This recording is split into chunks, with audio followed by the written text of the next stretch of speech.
सुना है कि दीदी ने इतने लोगों को जोड़ा है कीर्तन से, इतने लोगों को, जिसको जैसा टाइम मिले वैसे आ जाओ और कीर्तन सीखो। बहुत सारी बहनें यहाँ कुर्ती से भी जाती है, दीदी के पास से कीर्तन सीख कर आई हैं।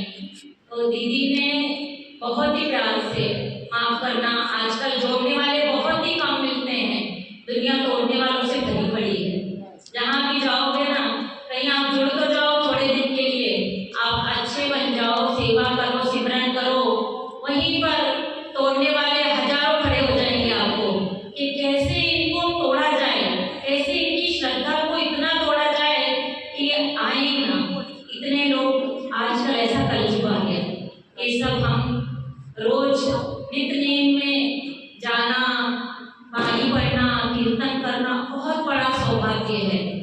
दीदी पिंपरी में भी कीर्तन सिखाते हैं, कीर्तन करते हैं, इतनी संगत आती है बाबा गुरु सिंह जी के दर। हमें वो भाग्य में हम नहीं जा पाते कि हमारे कुछ और नियम है, कुछ और हमारे घर के कामकाज होते हैं या दूरी की वजह से, लेकिन बहुत सहयोग है। और कितनी दूर भी दीदी को आज जैसे आश्रम में या अमावस का प्रोग्राम हमने सोचा है, पूर्णमासी और अमावस ये 15-15 दिन में प्रोग्राम करना ही करना है जहाँ भी हो सके। और मसिया का जो प्रोग्राम है ये आश्रम के लिए ही हमने फिक्स किया है। तो आज दीपावली की रात सब कहने लगे, अरे आप दिवाली के दिन तक प्रोग्राम रख रहे हो, हम कैसे आएंगे, घर में ये काम है वो काम है। तो कामकाज तो चलते रहेंगे, ये दुनिया में आए हैं तो ये कामकाज, ये सब घर के काम होते ही रहेंगे, लेकिन थोड़ा वक्त भगवान के लिए भी निकालना है, जिससे सब कुछ मिला। अभी दीदी ने शब्द पढ़ा, तू मेरा राखा सबने थाई, सब जगह रखने वाला वही है। पहला शब्द पढ़ा, तुम करो दया मेरे साईं, ऐसी मत दीजिए मेरे ठाकुर, सदा सदा तुझ्याई के वाहिगुरु के अकाल पुरख मेरे पर ऐसी दया कर, ऐसी सुमत दे मुझे कि मैं सिर्फ और सिर्फ तेरा नाम ध्याऊं, बाकी बातें काम क्रोध लोभ मोह अहंकार से छूट जाऊं और तेरे नाम का सिमरन करूं। और भगवान तो बैठे ही हैं, अपने सेवक की आंखें राखे। सब शब्द हमने श्रवण करे, जो सब शब्द हमने जितने भी सुने अभी, उसमें यही एक सार है कि भगवान अपने भक्तों की लाज कैसे रखता है। लेकिन भगत की लाज कब रखेगा, जब हम भी समर्पित होंगे पूरी तरह से।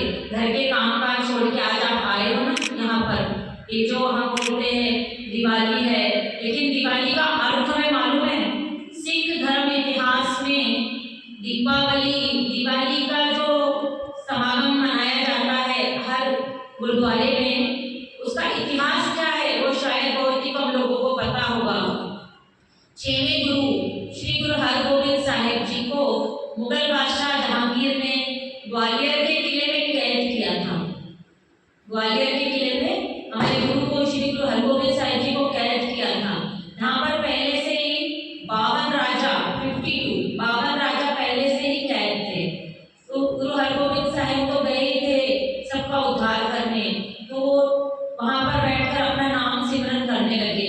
लेकिन जहांगीर को एक दिन सपने में आया कि जिसको तूने कैद किया है वो रूहानी ताकत है, वो परमेश्वर का रूप है, उसे जल्द से जल्द रिहा कर दे।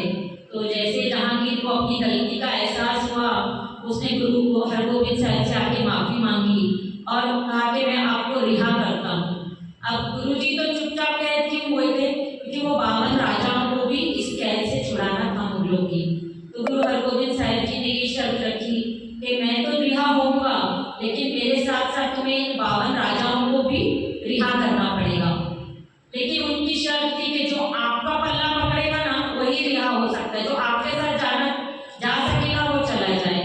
तो गुरु हरगोविंद साहिब जी ने 52 कलियों वाला, कुर्ते में कलियां होती है ना, ऐसे 1-2 कलियां होती हैं, हम कलियों वाला कुर्ता में, ऐसे 52 कलियों वाला एक चोगा सिलवाया गुरु हरगोविंद साहिब जी ने कि युक्ति गुरु ही कर सकता है, हमारे बस में ये सब नहीं है। तो 52 कलियों वाला वो चोगा जो गुरु जी ने सिलवाया और 52 राजाओं ने उस चोगे को पकड़ा और वो गुरु जी के साथ उस कैद से बाहर आ गए। तब से बंदी छोड़ दिवस, जिस दिन गुरु हरगोविंद साहिब जी आप आए ग्वालियर के किले से और 52 राजाओं को भी इस कैद से आजाद कराया, मुगलों की कैद इसीलिए बंदी छोड़ दिवस बोलते हैं। आज जो दिन है ना, आज और कल में, कुछ आज मना रहे हैं, कुछ कल, दोनों दिन अमावस्या। तो बंदी छोड़ दिवस का मतलब ही वही है। वो गए फिर उन 52 राजाओं के साथ अमृतसर में, जहाँ पर उस दिन दिवाली मनाई गई, जगह जगह दीपमालाएं जलाई गई, आतिशबाजी की गई। जब गुरु हरगोबिंद साहब 52 राजाओं के साथ हरमंदिर साहब में आए, तो उस दिन को बंदी छोड़ दिवस बोलते हैं। तो ये इतिहास है दीपावली। जो हम तो सोचते हैं कि चलो दिवाली आई है, मिठाइयाँ खानी है, दिए जलाने हैं, हो गया, तो उसका अर्थ है बंदी छोड़ दिवस। जिस दिन कैद से रिहा हुए 52 राजे और गुरु हरगोबिंद साहब, उस दिन को सिख इतिहास में पूरब के रूप में मनाया जाता है। अब बात आती है, जैसे उन्होंने कीर्तन सुनाया, किस अभी के सतगुरु सबकी रक्षा करता है, भगवान अपने सेवक की आप रक्षा करता है, लेकिन कब करता है? जब हमारे अंदर वो श्रद्धा होती है, पूर्ण भक्ति, पूर्ण समर्पण होता है। एक धन्ना भगत था, धन्ना भगत जाट था, जिसे कुछ अक्ल नहीं थी। वो ऐसे ही घूमता रहता था, देखता था पंडित जी रोज भोग की थाली लाते हैं और भगवान के आगे रख देते हैं, और पंडित जी सबको कहते थे कि अच्छा अच्छा खाना घर से बना के लाओ, तो भगवान भोग लगाते हैं। जब खाना आता था, 36 प्रकार के भोजन लोग घर से लेके आते थे, तो पंडित जी उनको भगा देते थे और बोलते थे कि आप भगवान खाएंगे, आप लोग जाओ, और वो खाना मंदिर के पीछे जाके खुद ही खा लेते थे। और धन्ना को लगा, जो धन्ना जाट था वो रोज देखता था, कहता था कि ये तो रोज भगवान को भोग लगाता है, काश मेरे पास भी ऐसे ठाकुर होते तो मैं भी उन्हें कुछ बना के खिलाता। तो वो पंडित के पीछे पड़ गया कि मुझे भी ठाकुर दे दो, मैं भी भोग लगाऊंगा, मैं भी खाना खिलाऊंगा। तो पंडित ने सोचा ये तो गंवार है, जाट है, इसको क्या अक्ल है कि कौन ठाकुर क्या भगवान। एक पत्थर उठा के उसको दे दिया, रास्ते का पत्थर उठाया, बोला ये ठाकुर ले ले। वो बेचारा धन्ना जाट गंवार था, उसे कुछ पता नहीं था।